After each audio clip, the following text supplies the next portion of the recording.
Bukan semua kuil dibina secara tak sah. Majoritinya ada sejarah panjang sejak zaman British.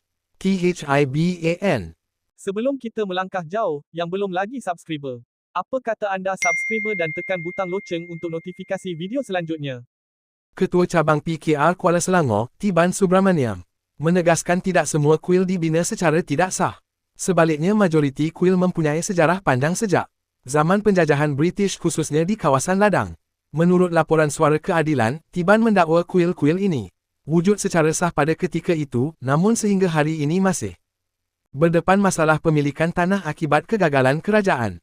Terdahulu menyelesaikan isu pewataan dan pemberi milikan tanah secara tuntas. Sehubungan itu, beliau menekankan bahawa isu berkenaan perlu diselesaikan secara adil dan berlandaskan undang-undang, bukannya melalui kecaman atau hasutan di ruang maya yang boleh mengapi-apikan sentimen perkauman dan keagamaan.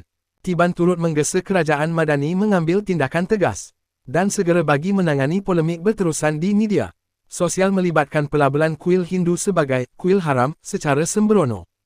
Katanya, trend berkenaan bukan sahaja mengelirukan fakta, malah berpotensi mencetuskan ketegangan serta menjejaskan keharmonian kaum dan agama di negara ini.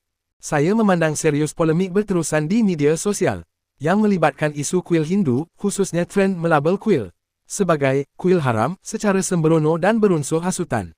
Perkembangan ini amat membimbangkan kerana ia bukan sahaja mengelirukan fakta, malah berpotensi menjejaskan keharmonian kaum dan agama di negara ini, katanya dalam satu kenyataan.